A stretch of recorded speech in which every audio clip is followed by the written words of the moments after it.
So ang gagawin natin ngayon para makapasok si Queen dun sa Town Hall, magwa-wall breaker tayo dito.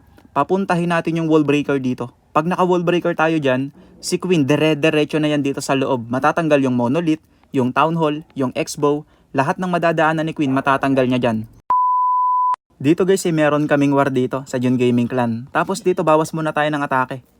Unahin natin tong number 38. So ang gagamitin ko nga palang pangbanat dito, TH13. Kasi yung mga defense niya parang pang TH13 lang naman eh. So ito nga pala yung troops na gagamitin natin. Skeledonat with Mass Hog Riders. So try natin, ganito yung plano na gagawin natin dito. So lagay muna tayo dito ng Flame Flinger. So kailangan matanggal to ni Flame Flinger. Ito, yung Scatter Shot, ito. Bonus na lang kung matatanggal pa ng Flame Flinger, etong IT na to. So habang nagpe-Flame Flinger tayo dyan, tatanggalin ko naman tong IT, tsaka yung CCs sa Skeledonat. So pag natanggal na yung Clan Castle sa Skeledonat, wala nang lalabas na bantay doon. So next, pwede nating ilagay dito yung King. Wall breaker tayo dito. Papasukin natin yung King dyan sa loob. So matatanggal to ng BK. Habang si Queen, dito naman si Queen. Trabaho naman ni Queen, kailangan pumunta siya doon. Tapos mag wall break tayo dito para makadiretso yung Queen papuntang Town Hall. So yung BK nga pala guys, naka earthquake boots yan. So baka matanggal pa niya yung ibang mga depensa dito. Pero mahina lang yung mga equipments nung BK ko eh. Kaya hindi ko pa din sure kung matatanggal tong mga to. Pero ang pinakang importante dito, kailangan matanggal ng Archer Queen yung Town Hall. So pagkatanggal ng Town Hall, ilalagay ko na dito yung mga baboy kasama si Warden at RC. Then dire-diretso na lang yung mga baboy hanggang makarating dito sa Eagle. So ganun. Subukan natin guys. Skeledonat with Mass Hog Riders sa TH13. Bale itong babanatan natin semi-max stage 14 na to. Pero subukan lang natin kung kakayanin. Number 38. Let's go, banat. So unahan muna natin dito ng Flame Flinger. Syempre pang distract natin dito yung mga barbarians para hindi matarget yung Flame Flinger. Okay, then Skeledonat na tayo dito. Skeledonat, ito yung pinaka-importante sa atake na to, yung Skeledonat. So bilang tayo ng tiles, 1, 2, 3, 4. So dito yung lapag natin ng Inbi. Skeleton and Bats. Inbi ulit. Inbi ulit. Last Inbi. Okay, nice. Skeledonat pa lang guys, successful agad. So ngayon, ilagay ko na dito yung BK. Tanggalin ko to. Wall breaker tayo dito para kay King. Tapos yung Queen ilagay ko na dito. So andito pala yung mga Tesla. Andun pala yung mga Tesla niya. Sige, magkiking ability na ako ng maaga. Ayun, ubos yung mga Tesla doon. Kaso nga lang, hindi na kayang tanggalin ng BK yung ibang mga nandito. Kasi konti na lang yung buhay ng BK eh. So basta ang pinaka-importante lang dito talaga, kailangan matanggal ng Queen yung Town Hall. So lagay tayo dito ng Ice Golem to tank, Yeti, lagay tayo ng Valkyrie. So maki-Queen ability tayo guys kung kinakailangan ha. Hindi kasi natanggal ng BK yung X-bow na yun eh. So Archer Queen ability na force na nga. Wall break. So suportahan natin si Queen ng priest kung kinakailangan kasi meron pa tayong priest dito eh. Priest muna natin to. Siguro ngayon, pwede ko na yatang ilagay yung mga baboy. So kakayanin ba ng Queen yung Town Hall? Sige, lagay na natin dito yung mga baboy guys. Napakadami ng traps eh. So tingin ko parang hindi kakayanin ni Queen yung Town Hall. Sige, yung mga baboy na yung bahala dyan kung hindi kakayanin ni Queen. Warden ability, gamitin na natin. Tapos, lagay ka agad tayo ng heal spell dito guys. Oh. Ayan. Tapos yung iba pang mga baboy, teka lang, lagay muna tayo ng panglinis. Headhunter, baboy. So dagdagan natin yung mga baboy pang labas-labas. Lagay tayo ng heal spell. Dito baboy. So yung Flame Flinger, lumabas na yung laman ng Flame Flinger. Headhunter tayo dito para doon sa Minion Prince. So yung mga pang clean up natin, iwan na natin sa likod. Lagay na natin dito. Baboy ulit dito. Ayan, unlimited baboy tayo dito guys. Napakadami nating baboy dito eh. So yung ibang mga baboy, hindi ko na siguro ibababa. Gamitin ko na lang panglinis yung iba. Sige, RC ability gamitin ko na ng maaga dito. So meron pa bang naiiwan? Eto dito may mga linisin pa doon sa labas. Bilisan nyo. So yung oras natin 27 seconds sa abot na to. Wala guys, abot na to. Ang dami pa nung mga baboy natin eh. So yun. Unang banat guys, makaka 3 star kagad tayo dito. Dami pa nung natirang baboy oh. So yun. Unang banat, using Skeleton at Mass Hog Riders, nakachamba na naman tayo. So dito naman tayo guys, next banat. So itong base ng kalaban, TH15. Pero susubukan natin kung kakayanin to ng TH14. Bale, ang gagamitin nga pala natin guys ay Fireball with Rocket Balloon. So ganito naman yung gagawin nating plano dito. Okay, so uunahan ko muna to ng Flame Flinger dito. So trabaho ng Flame Flinger, kailangan matanggal to. Eto, ayan, yung mga yan. Eto, tsaka eto. So matatanggal yung mga depensa na yan ng Flame Flinger. So dito naman ako magwa-Warden Walk. Itatago ko to, then yung Fireball, patamain natin dito sa Poison Tower. So isang Earthquake, then Fireball, matatanggal etong mga nakapalibot na to. Lahat ng X-Bow na yan, tanggal yan sa Fireball. So yung Warden, siya na rin yung bahalang tumanggal sa Town Hall.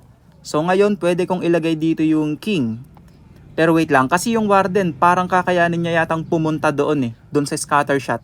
So baka doon pumunta yung Warden. Kaya ang gagawin ko na lang, lagay ko dito yung Queen, lagay ko dito yung King. Papasukin natin yung King and Queen dito sa loob ng Eagle. So si BK at si Queen, sila na yung bahalang tumanggal dyan sa lahat ng mga nandyan. Yung RC at Rocket Balloon naman, gamitin na lang natin pang support. So hindi ko sure kung saan ko magagamit yung Rocket Balloon at RC. Pero tingnan na lang natin kung saan natin sila magagamit. So tara, number 28, banata natin to gamit TH14.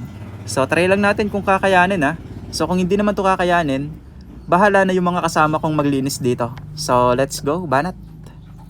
Try lang. So lagay muna tayo dito ng pang-test. Baka may Tesla wala ba? Wala. Lagay na natin yung Flame Flinger. Then, Warden Walk na tayo dito. Healers. Tago natin to.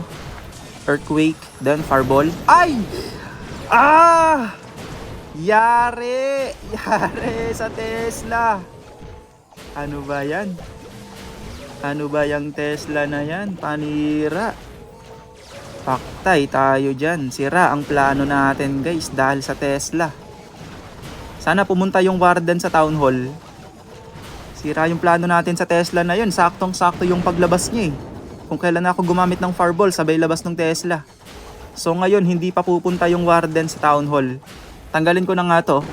Baka sakaling mapilitang pumunta yung Warden sa Town Hall Sige, tanggalin ko pa tong isang Archer Tower na to. So ngayon, magmamano-mano si Warden. Ayan. Huy, sa Town Hall. Naku, yari, hindi pa rin siya pumunta sa Town Hall. So ngayon, Plan C ang gagawin natin. Plan C. So lagyan natin dito yung Queen. Sige, dito pa rin. Tignan natin kung kakayanin pa to So nagkamali na yung plano natin dahil doon sa Fireball I-rage ko muna yung Warden. Itago ko muna. Huwag kang mamamatay. Malaki pa ang pangarap mo, Warden. Huwag ka munang bibigay. Monolith, huwag mong banatan yan. Lagi tayo dito ng Wall Breaker. Isa pang Wall Breaker guys Teka lang, mag-Queen ability muna ako. Queen ability. I-rage ko muna yung Queen. Okay, so si Warden natanggal pa rin yung nandun. So ngayon, lagyan ko dito ng Rocket Loon para mapatrigger natin ng maaga yung Poison Tower. Ayan. Poison, bumato. Nice. Siguro ipipiris ko muna yung Monolith. Or hindi na, si Warden na yung bumanat. Ayun. Poisonin ko nga pala tong bantay. Tapos yung RC, support na lang to So tanggalin ko muna to. Then yung RC ilagay ko dun sa Scatter Shot. So meron pa tayong mga Rocket Loon. Pwede na nating unti-untiin dito yung mga Rocket Loon. Guys, mukhang kakayanin pa yata to. Headhunter doon sa enemy Queen. Yung mga natitira nating troops ilagay na natin. Wall Breaker para makapasok yung mga heroes natin doon sa loob. I-freeze natin to. Yung mga Rocket Loon, RC ability. Yung mga aso maiingay pa. Naku, yung Warden tinutukan pa ng single IT. Pero wala na guys, kuwang-kuha na to. Ang dami pa nung baboy ni RC. Buhay pa yung Queen. Andito pa yung BK. Meron pa tayong dalawang Rocket Loon. Ibaba na natin. Buti na lang guys at na-recover pa din. Grabe yung Tesla na to. Ito yung sumira sa plano natin. Pero ayun, buti na lang talaga at sinuwerte pa din. So dito naman tayo guys, next banat sa TH15 naman tayo. So ang gagamitin natin dito, Queen Charge, Twin Hog Riders. So yung Archer Queen ko nga pala dito guys, wala pang mga malalakas na epic equipment. Kaya, ang gamit ko kay Queen, yung normal lang. Yung Invisibility Vial tsaka yung Archer Puppet. So ang gagawin naman natin dito ay ganito. So max base na to guys, max TH15 pero tingnan natin kung kakayanin. So ang uunahin kong gagawin dito, ilalagay ko muna dito yung Flame Flinger. So trabaho ni Flame Flinger, kailangan tanggalin niya to, eto. Tapos bonus na lang kung may matatanggal pang iba yung Flame Flinger. Ngayon, ilagay ko dito yung King. Trabaho ni King, kailangan pumasok siya doon sa Eagle. Kailangan matanggal ng BK lahat etong mga nasa loob na to. Bali naka-gauntlet nga pala yung King para siguradong tanggal lahat yung mga nandyan. Archer Queen, ilagay ko dito yung Archer Queen. Tanggalin ko to gamit Baby Dragon. Wall break tayo dito para yung Queen pumasok doon sa scatter shot. So ang gagawin natin ngayon para makapasok si Queen doon sa Town Hall, magwa-wall breaker tayo dito. Papuntahin natin yung wall breaker dito. Pag naka-wall breaker tayo dyan, si Queen dire-diretso na yan dito sa loob. Matatanggal yung Monolith, yung Town Hall, yung X-Bow, lahat ng madadaanan ni Queen matatanggal niya dyan. Tapos yung mga troops natin, ilalagay na natin dito yung Super Hog Riders kasama yung Warden at RC. Dire-diretso na lang sila hanggang makarating dito sa kabilang dulo ng base. So, Queen Charge Twin Hugs sa Town Hall 15. Try natin to. TH15 attack. Let's go. Number ano yun? Okay, tara. Banat. Subok kung uubra to. So, unahin natin yung Flame Flinger. Then, BK tayo dyan. Sa trabaho ni King, kailangan pumasok siya doon sa may Eagle. Archer Queen, ilagay ko na dito. Baby Dragon. Wall break para kay Queen. So yung healers, pwede ko na sigurong ilagay kay Queen to. So baba na natin guys. Lagay tayo ng cook. Oh, yung mga bulilit hinabol ng King. Kailangan kong itago to para bumalik yung BK doon sa loob. Ayun. Kasi kung hindi ko tinago to, yung BK pupunta doon sa Archer Tower, then sasama na yung BK doon sa loob. Buti na lang may dala akong ENB. Grabe guys, tingnan nyo. Minsan nakakapagpahamak pa din talaga yung mga skeleton traps eh.